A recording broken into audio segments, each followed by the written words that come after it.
السلام علیکم ورحمۃ اللہ وبرکاتہ، نحمدہ ونصلی علی رسولہ الکریم۔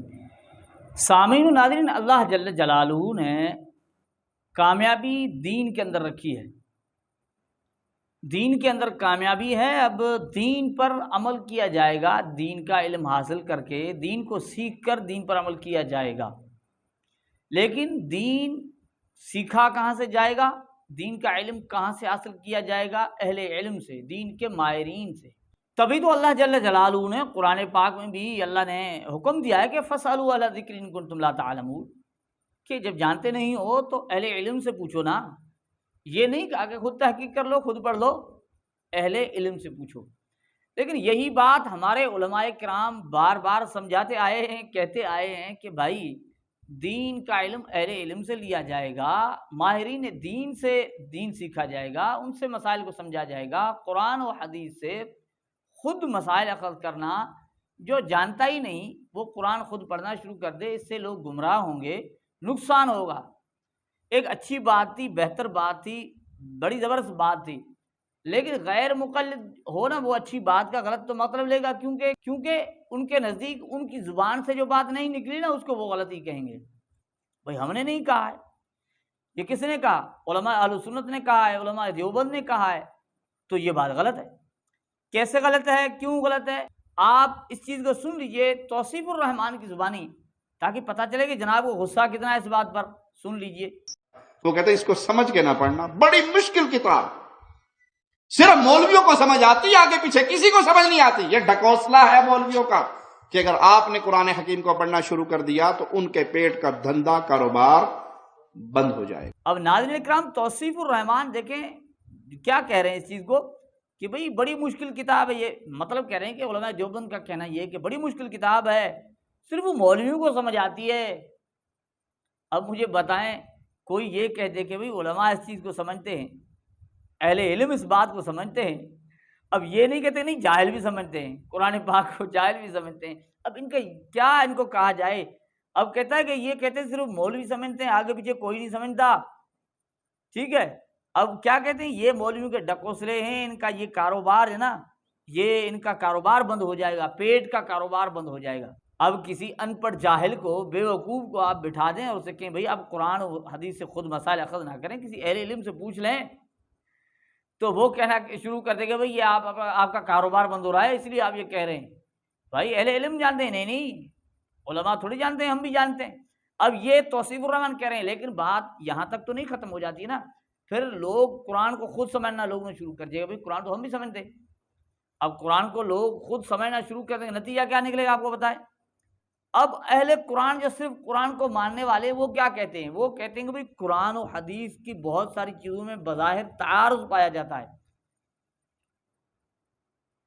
یعنی قرآن کے اندر کچھ ہے، حدیث کے اندر کچھ ہے، لہذا صحیح صرف قرآن پاک ہے۔ یہ انہوں نے اس چیز کو اختیار کیا ہے، بھئی قرآن کو ہی پڑھیں۔ اب ایسا ہوا نا کہ بھئی قرآن کو ہی پڑھیں، کہ قرآن پاک موجود ہے، قرآن پاک اور احادیث کی باتیں بظاہر ٹکرا رہی ہیں، تعارض پایا جاتا ہے، لہذا ہم قرآن کو مقدم رکھیں گے۔ اب جب یہ بات آ گئی نا، اب تو پہلے تو یہ تھا کہ بھئی قرآن کو اہل علم نہیں سے، اہل علم کی ضرورت کیا ہے؟ ہر کوئی سمجھ سکتا ہے، قرآن کو سارے ہی سمجھ سکتے ہیں۔ اب اگلا اسٹیپ کیا ہے؟ بات غیر مقلدگی کچھ آگے بڑھ جاتی ہے، ذرا سن لیجیے آپ تاکہ بات سمجھ میں آ جائے۔ اب جہاں تک قرآن پاک کا تعلق ہے، قرآن پاک بغیر حدیث کے سمجھ ہی نہیں آتا۔ اب ناظرین کرام، اب بات کیا آ گئی کہ بھی جہاں تک قرآن پاک کو سمجھنے کی بات ہے، قرآن پاک کا تعلق ہے، قرآن پاک کو بغیر حدیث کے سمجھا ہی نہیں جا سکتا، قرآن سمجھ ہی نہیں آئے گا حدیث کے بغیر۔ اب بات تو آ گئی نا کہ قرآن پاک کو سمجھنے کے لیے صرف قرآن پاک کی ضرورت نہیں، اب خود غیر مقلد اس بات پر آ گیا کہ بھئی قرآن کو سمجھنے کے لیے حدیث کی ضرورت ہے، حدیث کے بغیر قرآن پاک نہیں سمجھا جائے گا۔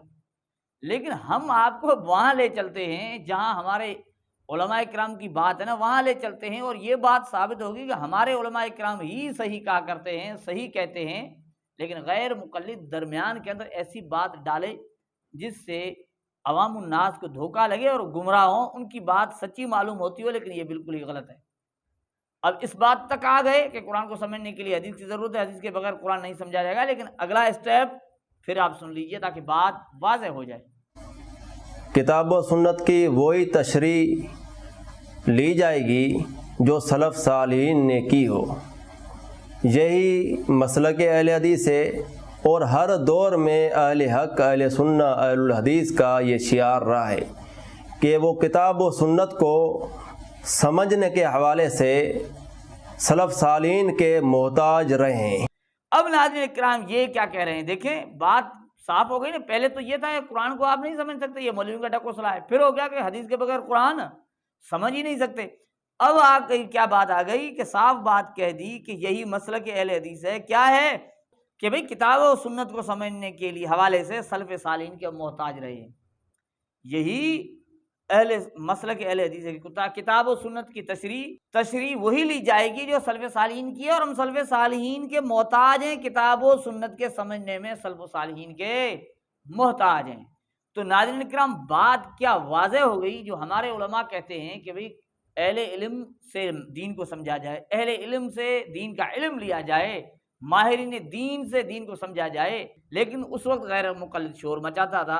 جب اس کے خلاف باتیں آنا شروع ہو گئی، کوئی انجینئر علی مرزا، اب بھائی قرآن خود پڑھنے کی تحقیق کا نتیجہ آپ دیکھ لیں نا، خود تحقیق کرنے کا نتیجہ انجینئر علی مرزا ہے، خود تحقیق کرنے کا نتیجہ جاوید غامدی ہے، خود تحقیق کا نتیجہ جماعت المسلمین ہے، خود تحقیق کا نتیجہ اہل قرآن ہے، اور خود تحقیق کا نتیجہ یہ غیر مقلدین ہیں۔ مختلف شکلوں اور صورتوں میں آپ کو نظر آئیں گے۔ تو یہی بات ہمارے علماء اس چیز سے منع کرتے تھے کہ خود تحقیق نہ کرو، اہل علم سے پوچھو، ماہرین دین سے پوچھو۔